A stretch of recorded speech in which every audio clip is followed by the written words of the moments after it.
కొన్ని కర్రీస్ రుచులు ఎప్పటికీ స్పెషల్ అండి. అందులో ఒకటి ఈ గుడ్డు పులుసు ఒకటి. చాలా బాగుంటుందండి ఈ రెసిపీ మాత్రం. చిన్న చిట్కాతో ఇంకా టేస్ట్ పెంచేలా ఈ వీడియో చేయడం జరిగింది. హాయ్ అండి, నమస్తే. నేను మీ కిరణ్ చెఫ్ని. ఇవాల్టి మన రెసిపీ వచ్చేసి ఎగ్ పులుసు అండి. చాలా బాగుంటుందండి ఈ రెసిపీ. మామూలుగా రెస్టారెంట్ స్టైల్లో కూడా ఈ విధంగానే ఇస్తారు. కాకపోతే మనం సింపుల్గా ఇంట్లో చేసుకునే విధంగా ఈ వీడియో చూపించడం జరిగిందండి. చాలా బాగుంటుందండి. ఒక్కసారి ఇది ట్రై చేయండి. ఇది చపాతీలో కానీ రైస్లో కానీ ఎంత బాగుంటుందంటే చెప్పలేమండి మాటల్లో. సింపుల్ చిట్కాతో ఈ వీడియో చేయడం జరిగిందండి. నేనైతే ఫస్ట్ ఒక 6 గుడ్ల వరకు తీసుకున్నానండి. 6 గుడ్ల వరకు తీసుకొని చూడండి, మీకు ఈ వీడియో చూస్తేనే అర్థమవుతున్నాలి గుడ్డు పులుసు ఎంత బాగా వచ్చిందో. గ్రేవీ కూడా మంచి గట్టిగా వచ్చేసింది. అంటే పర్ఫెక్ట్గా చపాతీ కానీ రైస్ కానీ అదిరిపోతుందండి కర్రీ. ఫస్ట్ నేను ఒక 6 ఎగ్స్, దాన్ని బట్టి మీరు పెంచుకోవచ్చండి. 6 నుంచి 10 వరకు నేను చెప్పే కొలతలతో మీరు పెంచుకోవచ్చు. దాంట్లో 1 టేబుల్ స్పూన్ సాల్ట్, ఒక్క నిమ్మపచ్చి అండి. నిమ్మపచ్చి ఎందుకంటే మనకు గుడ్డు పొట్టు అనేది చాలా బాగా వస్తుంది. తర్వాత మీరు ఏం చేస్తారంటే ఒక నిమ్మకాయ సైజు, చిన్న నిమ్మకాయ సైజు అంతా చింతపండు తీసుకోండి. చింతపండు తీసుకొని ఒక్కసారి వాష్ చేసి రెండోసారి నానబెట్టేసేయండి వాటర్ పోసి. చింతపండు కొంచెం అండి, మరీ ఎక్కువ వేసుకోవద్దు, పులుపు అనేది వస్తుంది. తర్వాత టొమాటో అండి. టొమాటో ఇలా కట్ చేసేయండి. వీడియోలో నేను ఎలా చూపిస్తానో అలా కట్ చేసేయండి, సరిపోతుంది. కొంచెం లావుగా. కొంతమంది నన్ను అడగొచ్చు, చింతపండు టొమాటో ఉంటుంది కదా, పులుపు ఎక్కువ రాదండి. ఎందుకంటే ఇప్పుడు నేను చెప్పిన స్టైల్ వేరండి. ఒక్కసారి ఇలా చేసి చూడండి, ఎంత బాగా వస్తుందంటే రెసిపీ చాలా అంటే చాలా బాగా వస్తుందండి. చూడండి, తర్వాత మీరు ఏం చేస్తారంటే ఒక 6 ఉల్లిపాయలు తీసుకోండి. 6 ఉల్లిగడ్డ, ఎర్ర ఉల్లిగడ్డ తీసుకోండి. ఒక 3 పక్క పెట్టేసేయండి. ఒక 3 మాత్రం వీడియోలో చూపించిన విధంగా కట్ చేసేయండి. ఇలా చాలా పెద్దగా కట్ చేసేయండి. ఒక 6 నుంచి 8 ముక్కల వరకు చేసేయండి. ఇంకా నెక్స్ట్ ఆ 3 ఉల్లిపాయలు ఎందుకంటారా, అవి సన్నగా తురమండి, సన్నగా కట్ చేసేయండి. అలా కట్ చేస్తే సరిపోతుంది. చూడండి, వీడియోలో చూపించిన విధంగా ఇప్పుడు కట్ చేసాం. టొమాటా కట్ చేసాం, ఉల్లిపాయ కట్ చేసాం. ఈ కట్ చేసిన తర్వాత నెక్స్ట్ ఆ 3 ఉల్లిపాయలు కూడా ఈ స్టైల్లో సన్నగా తురిమేసానండి, కట్ చేశాను. కట్ చేసి ఒక పక్క పెట్టుకోండి. నెక్స్ట్ 3 పచ్చిమిర్చి అండి. 3 అంటే 3 పచ్చిమిర్చి తీసుకోండి. పచ్చిమిర్చి తీసుకొని ఇట్లా నిలువుగా కట్ చేసేయండి. ఎక్కువ పట్టవండి, 3 లేక ఒకవేళ 10 గుడ్లు ఉంటే ఒక 5 వరకు పడతాయండి. ఒకవేళ 6 గుడ్లు ఉంటే మాత్రం 3 వరకు పడతాయి పచ్చిమిర్చి. చూడండి, ఈ లోపు మనకు ఎగ్స్ అనేది క్లియర్గా ఉడికిపోయాయి. ఎలా తెలిసిపోతుందంటే ఎగ్స్ అనేది పగిలిపోతాయి, మొత్తం మనకు తెలిసిపోతుంది ఆల్రెడీ. ఎగ్స్ విషయంలో కాస్త జాగ్రత్త వహించాలండి. నేను ఎందుకు జాగ్రత్త అంటున్నానంటే, ఎగ్స్ ఎప్పుడైనా సరే కానీ పాతవి తీసుకోవాలి ఉడకబెట్టేప్పుడు. పాతవి వల్ల పొట్టు అనేది మంచిగా వస్తుంది. కొంతమంది ఆ రోజు తీసుకొచ్చిన అనుకో, అవి అనేది పొట్టు సరిగా రాదు, చాలా ఇబ్బందికి గురవుతారు. చూడండి, నేను ఎలా వస్తుందో పొట్టు, ఎంత సింపుల్గా వస్తుందో. దీనికి మెయిన్ కారణం ఏంటంటే నిమ్మపచ్చి అండి. నిమ్మపచ్చి వల్ల గుడ్డు పొట్టు అనేది బాగా వస్తుంది. అందుకే ఏ హోటల్లో కానీ ఫస్ట్ బాయిల్ చేసేటప్పుడు ఫస్ట్ నిమ్మపచ్చలు వేసేస్తారండి. చూడండి ఎంత సింపుల్గా ఎంత బాగా వస్తుందో. పాత గుడ్డు కాబట్టి ఇంకా బాగా వస్తుంది. దాని తర్వాత మీరు ఈ విధంగా కాట్లు పెట్టుకోండి. కాట్లు కూడా పెద్దగా పెట్టుకోవాల్సిన అవసరం లేదండి, లైట్గా టచ్ చేయండి, సరిపోతుంది. నేను వీడియో కోసం పెద్దగా పెట్టి మీకు చూపించవచ్చు, కానీ అలా కాదండి. టేస్ట్ రావాలి, మెయిన్ ఏంటంటే టేస్ట్ రావాలి. కర్రీ చేస్తే దానికి టేస్ట్ అనేది వేరే లెవెల్లో వస్తే ఇంకా బాగుంటుంది, అంతే. ఇప్పుడు కొంచెం ఆయిల్ వేసుకోండి. కొంచెం ఆయిల్ వేసుకొని ఒక అరకప్పు వరకు ఆయిల్ వేసుకొని కొంచెం వేడి అయిన తర్వాత ఈ గుడ్లు అనేది ఫ్రై చేయండి. ఇందులో కానీ పసుపు కానీ కారం కానీ ఎలాంటిది వేయని అవసరం లేదండి. సింపుల్గా ఫ్రై చేయండి, అంతే చాలు. బాగా మగ్గనివ్వాల్సిన అవసరం కూడా లేదు. 1 నిమిషం అలా మగ్గనివ్వండి చాలు. అదేంటి కొంచెం దీనికి గుడ్డు ఉప్పు కారం పట్టాలగా అంటే అవసరం లేదండి. ఆల్రెడీ మనం సాల్ట్ వేసి ఉడకబెట్టాం. గుడ్డు మంచి సాల్ట్ ఉంటుంది, చాలా బాగా వస్తుంది.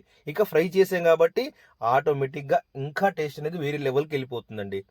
చూడండి, ఇలా సరిపోతుంది అంతే, ఇంకా ఎక్కువ కూడా చేయాల్సిన అవసరం లేదు. తర్వాత మీరు ఏం చేస్తారంటే మనం లావుగా కట్ చేసిన ఉల్లిపాయ వేయించాలి అదే ఆయిల్లో.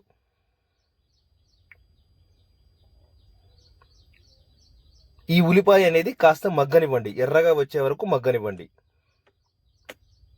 కాస్త మరీ ఎక్కువ కాదు, లైట్గా. తర్వాత మీరు ఆ పెద్దగా కట్ చేసిన టొమాటో కూడా వేసేయండి. ఇది మెయిన్ మసాలా అండి. ఈ మసాలా వల్ల గ్రేవీ అనేది ఇంకా గట్టిపడుతుంది.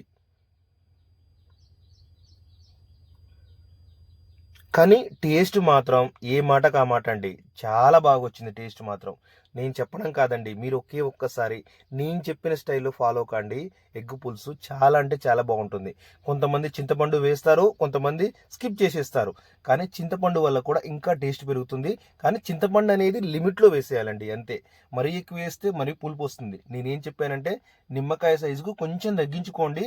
కొంచెం తగ్గించుకొని కొంచెం వేసేయండి, టచ్ చేయండి. కానీ అదే అదే అదునుగా ఎక్కువ వేసుకోవద్దండి చింతపండు. దానివల్ల పులుపు అనేది పెరుగుతుంది. తర్వాత దీంట్లో చూస్తుండ్రు కదండి, కొంచెం జీలకర్ర కూడా వేసాను దాంట్లో. తర్వాత ఇప్పుడు ఎలా చేయాలో చూపిస్తాను. ఈ లోపు అది మాత్రం పేస్ట్ పట్టేసేయండి. ఇప్పుడు నేను చెప్పిన మసాలాలు మాత్రం పేస్ట్ పట్టేసేయండి. ఎండుమిర్చి వేసుకోండి. తర్వాత మనం కట్ చేసిన పచ్చిమిర్చి వేసుకోండి. ఒక కప్పు ఆయిల్ పోసి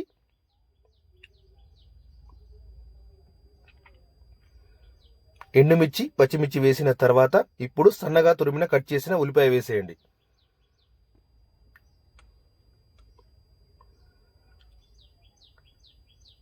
కట్ చేసిన తర్వాత ఉల్లిపాయ వేసిన తర్వాత ఇలా మగ్గనివ్వండి. కాస్త కలర్ అనేది మారాలండి. కలర్ మారిన తర్వాత ఇంకా టేస్ట్ అనేది బాగా వస్తుంది. పచ్చిగా ఉన్నప్పుడు మాత్రం అస్సలు వేయొద్దండి. ఇప్పుడు నేను చెప్పిన మసాలాలు యాజ్ టీజ్గా ఫాలో కండి. సింపుల్ అండి. ఆవాలు వేసేయండి. ఆవాలు ఒక 1/2 టేబుల్ స్పూన్ వరకు వేసేయండి. ఆవాలు వేయాలండి ఖచ్చితంగా. పులుసు అంటే ఆవాలు ఖచ్చితంగా వేయాల్సిందే ఎగ్గుకు. తర్వాత శనగపప్పు వేసుకోండి. శనగపప్పు వల్ల ఇంకా ఈ 2 మసాలాల వల్ల మొత్తం తాలింపు గింజలు ఏం అవసరం లేదండి. ఓన్లీ మనకు అందులో జీలకర్ర వేసాం కాబట్టి మసాలాలో ఓన్లీ మనకు శనగపప్పు ఇవైతే సరిపోతాయి. తర్వాత కొంచెం కరివేపాకు వేసుకోండి. కరివేపాకు వేసుకొని మంచిగా మగ్గనివ్వండి. మంచిగా మగ్గిన తర్వాత కొంచెం ఒక 1/2 టేబుల్ స్పూన్ పసుపు వేసుకోండి. ఒక 1/2 టేబుల్ స్పూన్ అండి, ఎక్కువ కూడా మనకు అవసరం లేదు.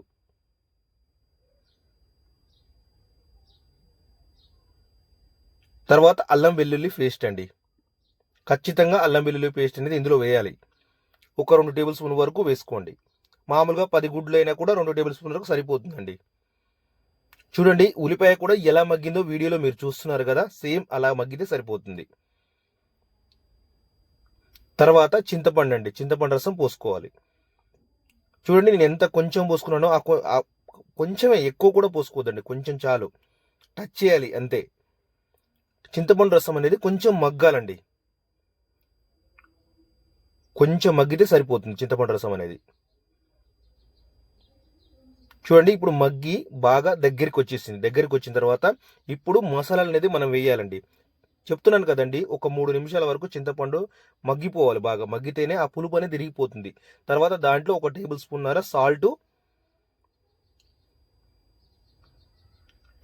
సాల్ట్ వేసిన తర్వాత కారం వేసేయాలండి. కారం మాత్రం 2 టేబుల్ స్పూన్ గట్టిగా పడుతుందండి. పులుపు ఉంది కదా కొంచెం, 2 టేబుల్ స్పూన్ పడుతుందండి, ఖచ్చితంగా పడుతుంది. ఇంకా మీరు స్పైసీ తినాలనుకున్న వారు కొంచెం పెంచుకోవచ్చు. కారం ఉప్పు అనేది మీరు చూసుకొని పెంచుకోవచ్చు అండి.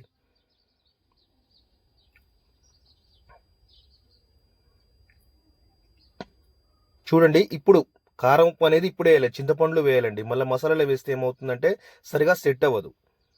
అందుకే కారం ఉప్పు అనేది చింతపండులో వేయాలి. చిన్న చిన్న టిప్స్ అండి.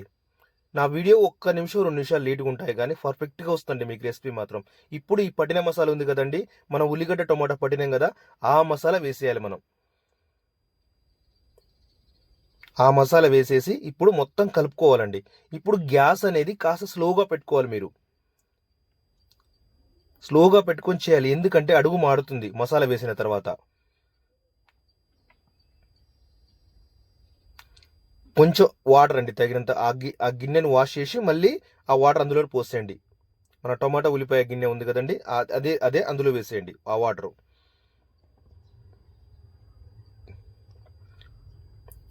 ఇప్పుడు ఒక 5 నిమిషాల వరకు కాస్త మగ్గనివ్వండి స్లోగా పెట్టి. ఎంత స్లోగా పెడితే అంత మంచిదండి. కానీ బాగా మగ్గిపోవాలి. మగ్గిపోయింది మనకి ఎలా తెలిసిపోతుందంటే ఆయిల్ అనేది పైకి వస్తూ ఉంటుంది, అంటే అప్పుడు అయిపోయినట్టండి. చూడండి ఇందాకటికి ఇప్పటికి ఎంత తేడా ఉంది. ఇప్పుడు ఆ గుడ్లు అనేది మనం వేసేయాలండి, కట్ చేసిన గుడ్లు. ఎక్కువ ఘాట్లు కూడా పెట్టొద్దండి, లైట్గా పెడితే సరిపోతుంది. టేస్ట్ అనేది ఇంకా వేరే లెవెల్కి వెళ్ళిపోతుంది.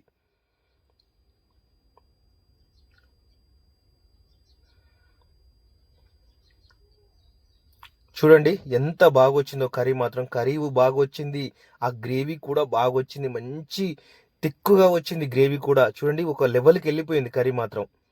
ఇంతేనండి, చాలా చాలా సింపుల్. ఇప్పుడు కొంచెం మీ దగ్గర ధనియా పౌడర్ ఉంటే ధనియా పౌడర్ కానీ, చికెన్ మసాలా కానీ, మీరు వెజ్ వాళ్ళైతే వెజ్ మసాలా కూడా వేయచ్చు. ఎందుకంటే గుడ్డు అనేది కొంతమంది వెజ్ వాళ్ళు తింటారు, కొంతమంది నాన్ వెజ్ వాళ్ళు తింటారు. వెజ్ వాళ్ళైతే వెజ్ మసాలా వేసేయండి, నాన్ వెజ్ వాళ్ళైతే చికెన్ మసాలా వేసేయండి, సరిపోతుంది. కొంచెం ధనియాల పొడి మాత్రం ఖచ్చితంగా వేయాలండి. ధనియాల పొడి, వెజ్ మసాలా ఏది ఉంటే అది వేసేయండి, సరిపోతుంది. అంతేనండి. గుడ్డు పులుసు అనేది చాలా అంటే చాలా బాగుంటుంది. ఈ రెసిపీ మాత్రం మీరు ఒక్కసారి ఈ స్టైల్లో ట్రై చేయండి. చాలా అంటే చాలా బాగుంటుంది. ఇక నేను చెప్పనవసరం లేదండి. ప్రతిసారి చాలా బాగుంటుందన్నా కూడా బాగోదు.